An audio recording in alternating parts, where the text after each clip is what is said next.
Well, I still feel a little guilty when I download something for free, and I think that that's a good thing. See, I don't mind if the artist thinks it should be free. That's fine.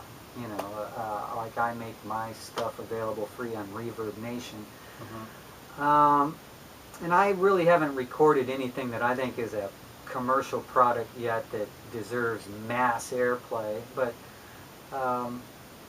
you know, that's a different story for people who have, you know, put a lot of work and investment into their music. What about you? Has it mainly been, has it been much of an investment, or is it just an investment in time? This last record was an investment in time. And I do think that there's a model where there's a triangle and each corner there's good, cheap, and fast. And you only get to choose two. You know? So it can be good and fast, but it's not going to be cheap. Yeah. I think I just chose that I wasn't going to do the last record fast. The other records before, I spent money. I didn't engineer them myself. I didn't take the time to produce them completely myself because I wanted them done quickly. And I spent more money as my investment. This time, I spent the time, and I did it myself. It took about a year and a half from the time when I first bought the interface that I was going to use to finishing it, and I played most instruments on it, not drums and bass, because I can't play drums or bass these days at all. But it's interesting because the point is that the investment of time to me, this means so much more than the money.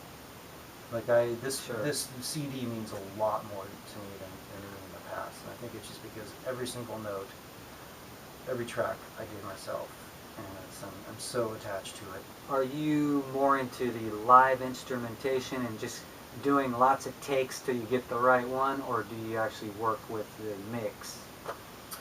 What I did for this one pretty much is what you said at the beginning.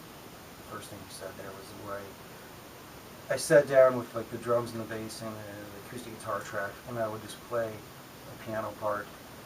And I kind of had an idea in my head how I wanted to go, but that never really worked the first time. So I just keep on playing it and playing it. I record it and play it. And you know, with digital recording these days, it's non-destructive. You can just keep on playing and playing and playing and erasing and playing and erasing. But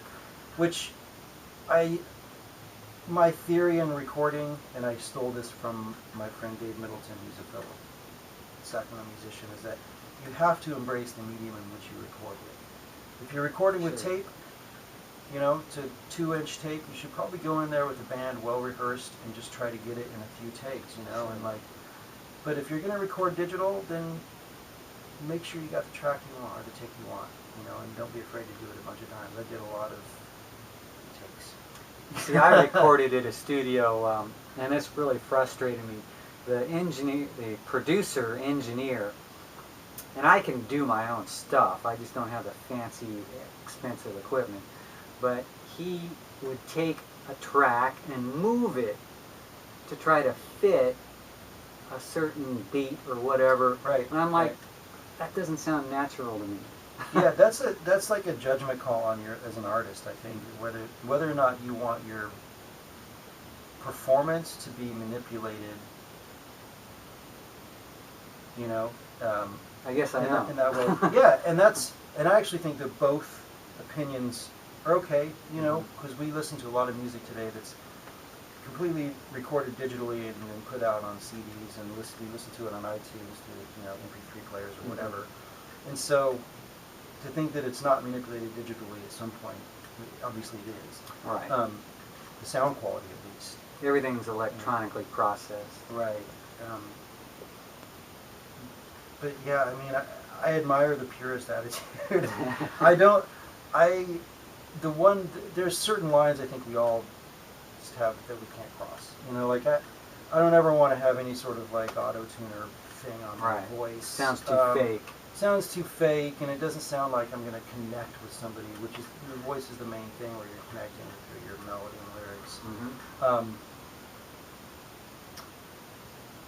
I'm not a drummer, so I don't know if I was a drummer whether or not I would be okay with moving that drum kick beat over if it was slightly off. or doing a whole other take. I don't know. Mm-hmm. You know. Well, the thing is, I would use syncopation, which the producer didn't understand. Different rhythms that don't fall in line with exact which is 4/4 fine. time. And that, probably the best thing you can do is just go, you know what? There's music isn't perfect. Yeah. It is what it is. That's the take, and that's what the Beatles and the Rolling Stones did. They just went yeah. did it. They didn't.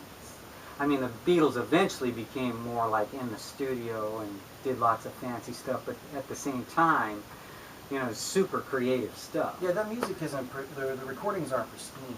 My favorite moment in recording, like early recordings of rock and roll, is the Rolling Stones "Just Give Me Shelter," and there's this point in one of the songs. People that know me, that listen to this, are going to say, "I've heard this story a million times." But I love this moment. It's where one of the background singers, it's just a shout away, and she's just like welling away, and her voice truly just cracks and breaks at that moment where she's just trying to belt it out the loudest and the highest. Toward the end of the song. And you hear Mick Jagger in the background going, woo, whatever, like he's experiencing this in the studio, obviously, and he just like lets out this yell along with it. And that's in the track, and that's in the take, and it wouldn't have existed in today's pop music. Right. They would have cut that out. But it's just a great moment. So, wrapping this segment up, tell me what you think about today's music. Doesn't have to be pop music, but what you've heard that impresses you, or whatever you think about it. Well, the stuff I hear on the radio, and I don't listen to a lot of radio, doesn't seem to have it doesn't connect with me at all. Too corporate sounding. Corporate, formula. mass-produced formula. Yeah, it just doesn't. There's exceptions. I will say that there's exceptions here and there. We all have a little place in our heart for different artists. There's something about Rihanna that I like. Yeah, I think she's all right for what she is. She's pure. Yeah, but I don't know what it is. And then there's pure and sexy. Well, there's that. Maybe that's just all it is. But I think that if I was younger, definitely there's lots of music that's on the radio or popular music that I would probably connect with. That later on that I'd probably forget about. But the music that I listen to and that really connects with me these days seems to be music that's more like stuff like the Avett Brothers is doing. Or there's a band out there called The Head and the Heart, which I love. And this is just really sincere music that it's not overproduced. That's kind of that's really Mumford and Sons. Mumford and Sons, I haven't really gotten into. To me, they're a little bit of a crossover band. They're one of those bands that there's the Avett Brothers, and then Mumford and Sons is sort of taking what they're doing and it's a little bit more polished. I kind of like the more raw. Okay. And not even even more than that. I'm a huge Wilco fan and Uncle Tupelo fan, and I'm a big Ryan Adams fan. Oh yeah, I love Ryan Adams and the Adams. Cardinals. Yeah. So, and those are all people who Ryan Adams goes into a studio with his band and he records an album in a couple days that he just wrote a week ago. He's a prolific storyteller. Yeah, and he doesn't really worry about things being pristine. It's more like the presentation. Kind of trying to communicate some sort of emotion or whatever in the moment. That's the music that I connect with most these days. Well, Jay, we're going to check out more of your music on another segment, but thank you for this deep talk on indie music. Thank you. It was a fun.